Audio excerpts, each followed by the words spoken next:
Ladies and gentlemen, meet the Alpina B6. Now you may be asking yourself, what is an Alpina B6? Well, Alpina has been tuning BMWs for a very long time. They have a very close relationship. This car is actually customized at the factory. It is in essence a hybrid between a BMW 650 xDrive and an M6. Think of it as the best parts of both. It has all-wheel drive, it has a lot of power, it has a beautiful interior, and we're going to find out how fast it is. And the question, of course, that I want to know, and maybe you do as well, is it faster than the BMW i8, which we tested last week? And we're going to give this car to our race car driver Justin Wilson to take around the track and see if he can beat his time in the i8, which was 1:06. And that is coming up next on the Fast Lane Car.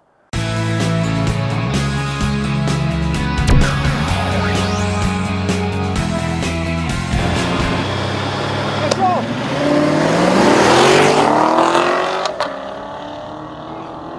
So before we hand this over to Justin here at the IMI Motorsports Complex, let's check what's under the hood. It's a ruddy big 4.4 liter V8, twin turbocharged, puts out 540 horsepower and 540 pound-foot of torque. Now that is more than the M6, which only has 502 pound-foot of torque. So let's see if Justin can beat his i8 time in this very fast and traditionally powered BMW.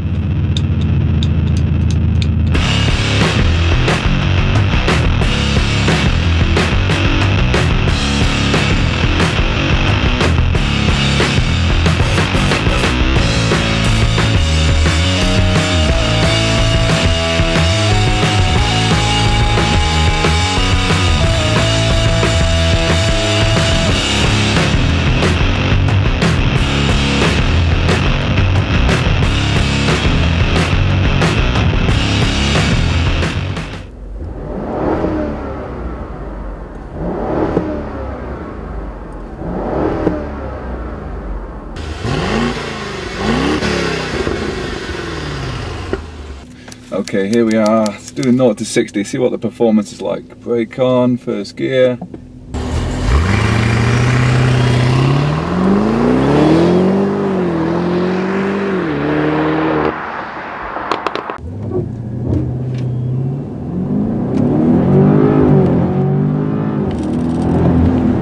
Oh yeah, that gets up and goes. A little hesitant at first while it was trying to work out the speed, but here we are, 4.46.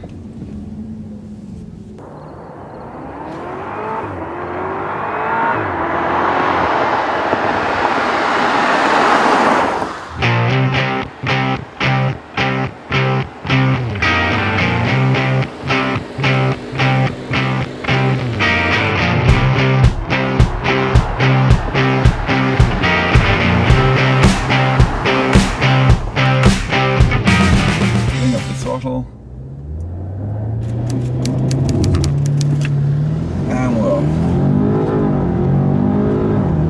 oh yeah, it goes. I like that. It's starting to learn this surface now.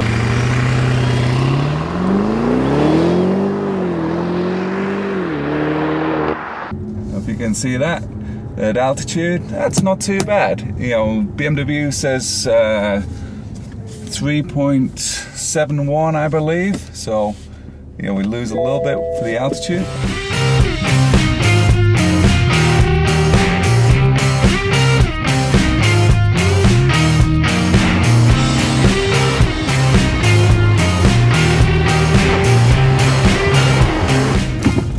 And whoa.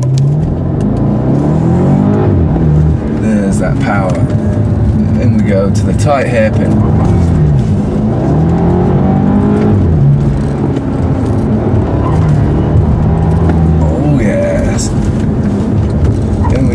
I like how it tightens up, that's good. Power, power, power, power. Not too much, not too much. There we go. Oh, get a little workout in here trying to hang on. Brake, brake, brake. Another tight hairpin.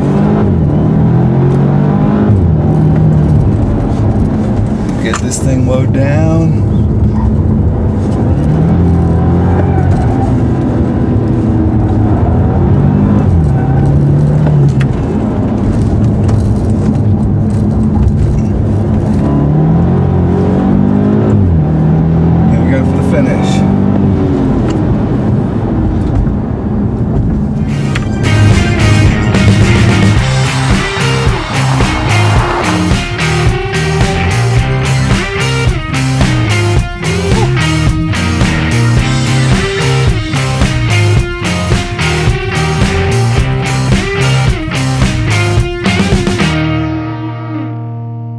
nice. I wonder what that one was. Definitely hanging on inside the car here.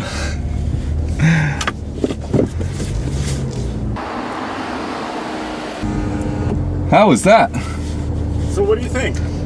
Do you think you were quicker or slower than the i8?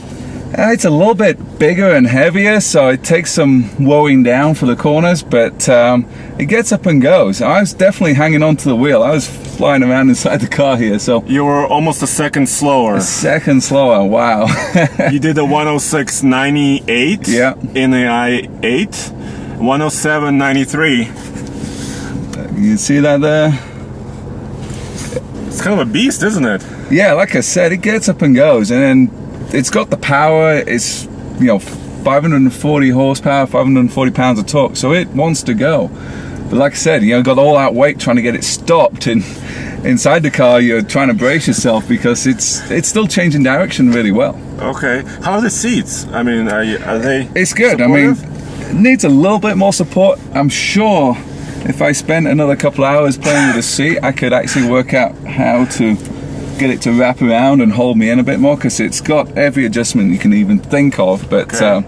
Yeah, I do need an IT lesson in the seat programming. And how are the brakes? Are the brakes pretty solid? Brakes are solid. You know, you don't want to do more than a lap or two. I just feel like I'm abusing the car. So you know, it's a Gran touring car, and yeah. you know, you're not meant to thrash those. But if anything can hold up to that kind of demand, I think this car can. It's very nice. A lot of nice touches. It goes as well as it looks.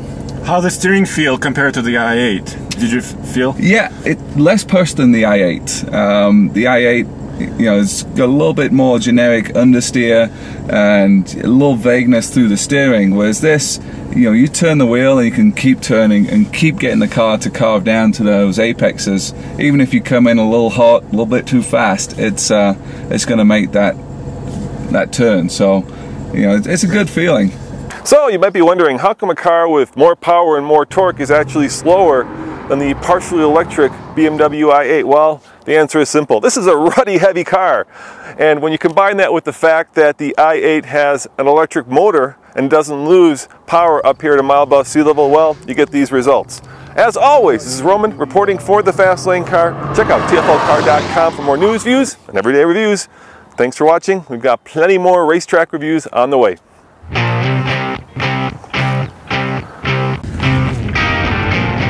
So you have 5 different modes. You can control all the way from Eco, which you're in now, yeah, to Sport Plus, and you just go up on the switch. So it's Comfort Plus, Comfort, Sport, and then the final one is Sport Plus, which also turns off traction control or makes it a lot more aggressive. Yeah. Or less intrusive. Yeah.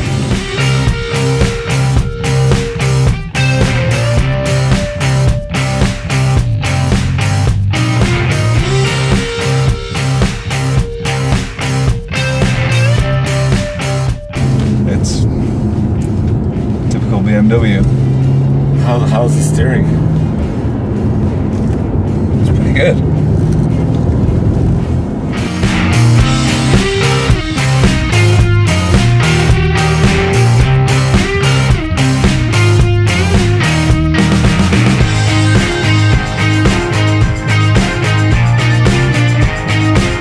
Responsive. Yeah, like most cars these days, you don't feel a lot, but... How does it compare? So you drove the i8. Can you draw a comparison here?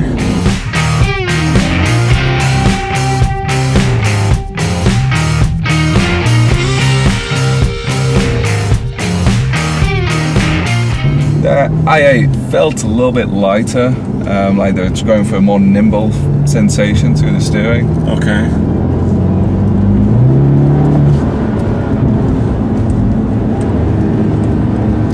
So do you want to hear some of the numbers on this? Yeah. So 540 horsepower, same amount of torque, 540. You have an 8-speed transmission, and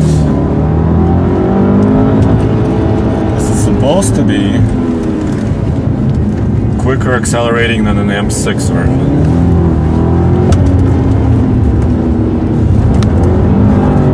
Still got traction control. Still a little bit there. Yeah.